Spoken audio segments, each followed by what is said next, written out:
Abusia beto dwa say eyade a MPP for asan ye another press conference. Obi be bisa say press conference efade ho de na this press conference e baaye. Abusia, it is alleged say ye papa His Excellency John Dramani Mahama Accra e flood ye no. Eyade a ye papa yi ekofro etena eye helicopter mu na chese ode ehwe kuro ehwe senia nneoma esi ekọ na busua helicopter papa ekofro ye yese ehon abasem MPP for e de asem e de aba bebo no we de yenko na ya yetie na yenkyere ya adwen ewo eye comment section na ha e da so aye be media je chebese wa se subscribe e de amai bobo notification bell so for podcast update yentie ne ekoso abra ye papa Dr. Mahmoud Baumia abusua na onumum ehye Wellington boot na echese one enkofo no enam fom na ohwe ne ekoso ewo fom no ye say His Excellency John Dramani Mahama de wafro ahuru asi eye helicopter muma yentie enkomo no emra sesi abomade aso be subscribe di amaye ye dance ebusuafo MPP omo MPs no asanso aye press conference na I've lost count, but me just say we ebe about the 50th press conference our moye. And this time around they were talking about Accra a flood you know. Na yebeko ni akwa kotie. This video is kindly sponsored by Corporate Logistica. Omo ye vehicle management company ewo Ghana ha. Se o car na pese kan ye adwuma ma na unya so mfa so afashe Corporate Logistica nsa. Omo abepe driver maka no omo abeye maintenance o kan ne ho na wa kan ne ye ode no every single month obeji aketua 2 times until the can show monsa tina feel relax. Listen, me nim I have dealt in car ye demo will be say one fanye adwuma da, you know the stress involved, and na driver ne si bibia say ochina no fa sales mba hey fa kan ne ma Corporate Logistica now relaxing at yase every month bia kokoju sike free omo ho as simple as that. From it was 059 8022 033 oyo ba na onim se ne twi car sakesie ya Corporate Logistica ewe juma emau enti free number no yentie Honorable Afenyomarkins. This is the minorities position in respect to the happenings in our country. Ghanaians woke up yesterday to scenes that have become tragically familiar under this administration. Major part of our national capital. Oh Charlie, you see just the first paragraph cry. But MPP for you people, you are interested though. I'm not going to lie, you people are interested. Emra adieni see ya about me okoye ne to a woni engrofo ko kasai do ade a wokan ne say let us not politicize this. But Afenyomarkins the first statement now or politicize ade no say NDC ba e de enyama yehuni hey mo it are submerged, homes destroyed, livelihood washed away, and citizens stranded in the very city that houses the seat of government. This is not an isolated weather event. It is the predictable consequence of a government that talks about preparedness while doing nothing to deliver it. Today, we find ourselves a nation in mourning. Ladies and gentlemen of the press, before anything else is said, we must pause.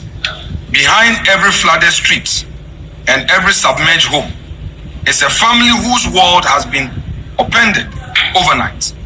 Tonight, somewhere in this city, a mother is sitting by a hospital bed, holding the hand of a child she nearly lost. Tonight, somewhere else, a husband is searching for a wife who has not come home. Somewhere, a father is standing in the wreckage of a shop he built with his own 2 hands over 20 years, watching everything he worked for float away in brown water. These are not statistics. These are our people. Ghana is still counting on its losses, and we fear that what we know today is only a fraction of what we still come to learn in the days ahead. To the families who have lost loved ones, to those keeping vigil beside hospital beds, not knowing whether their relatives will recover, to the traders and artisans and ordinary working Ghanaians who have lost everything they spent a lifetime building.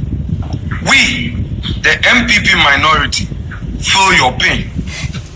We are your neighbors, your relatives, your constituent too, and your grief is our grief. We hold you in our prayers tonight and in the days to come. But our compassion does not end with words of comfort.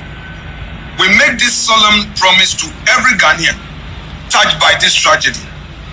We, the mighty minority, will use every tool of accountability available to us, both within this house and beyond it, to ensure that those whose negligence contributed to this disaster answer for it. Your losses deserve more than sympathy. It deserves justice, and the minority will not rest until you have it. Now let me go back to the task force that existed on paper and on paper alone. Ladies and gentlemen of the press, last year, His Excellency the President announced the establishment of an anti-flood task force, specifically charged with preparing the capital for the rainy season, chaired by his Deputy Chief of Staff in charge of operations, Mr. Stan Jose Dogwe. The public was assured that lessons had been learned and that the year would be different. Yesterday's flooding is the clearest evidence that this task force produced no meaningful intervention on the ground. If serious drainage works, the silting or flood mitigation infrastructure had been undertaken, the impact of the rains, however heavy, would have been measurably reduced. Instead, entire neighborhoods went underwater, exposing the gap between government rhetoric and government delivery. Now we see a pattern, not an accident. Ladies and gentlemen of the press, this was not the first flooding incident of the year.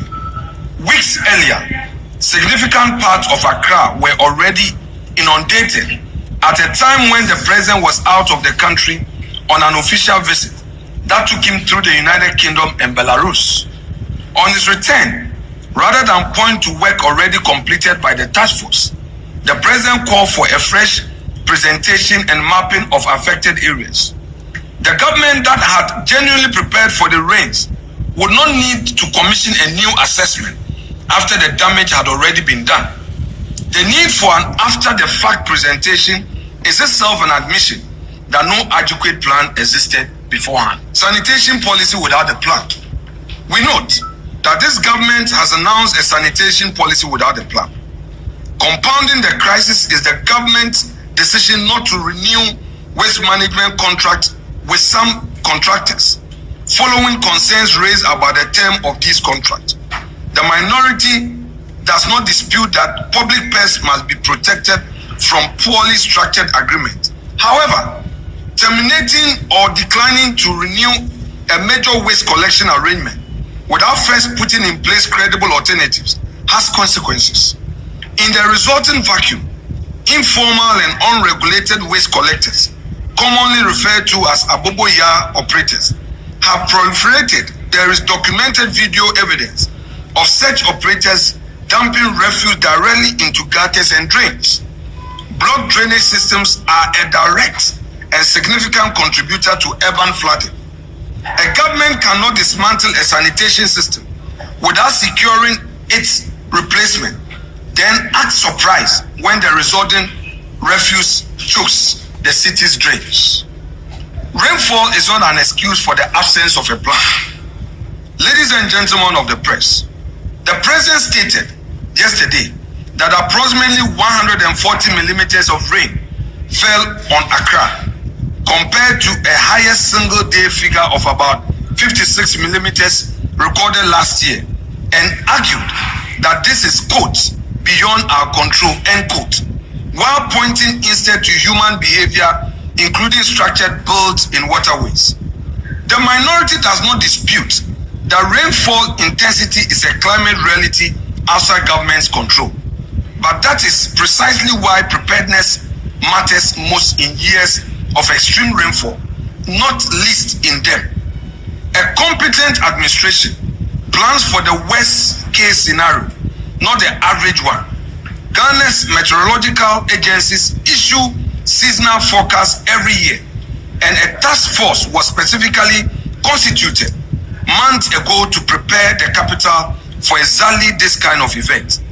If, by the government's own admission, human encroachment on waterways is a known and long-standing contributor to flooding, then a task force that had been doing its job would have addressed that risk well before the rains arrived. You know what? Instead of, sitting down and defending my very own NDC, give it to Afenyomarkins. Give it to Afenyomarkins. I think he raised some points. He raised some serious points, But in Semni Biawokano, a funny. Speaking from Ono MPP ni, what you say? Saying Abine ye incompetent because they couldn't, but one more time, 8 years, every single year, so not flat AC. But you see, I don't want my very own NDC to fall into that trap, because if we fall into that trap, or mine ain't developing. So what I want from my very own NDC and say, accept the blame, accept the responsibility, and then let us tell Ghanaians, listen, we are going to solve it. A dime be a yesi, ewa waterway biano, yakoni unkunko bubu. Baby any coin say, a baby I was in Sufa will be a quack blocking a bia, yensi krum ni unkunko bubu. So that is the response I want from my NDC. Meaning say omoko yes adiena MPP for and ever because any move bubun grow for than a mondo Ghana for, but NDC has to accept the responsibility. So fair play. Afenyomarkins the fair play, or your opposition leader, he's supposed to mount pressure on the government. Fair play, I'm going to give that to him. In some wakano, he's not wrong in most of the things he's saying. So fair play to Afenyomarkins. Why are there? I want the government to accept responsibility, and then the government should act on it. That is all I want. In Afenyomarkins, why are there?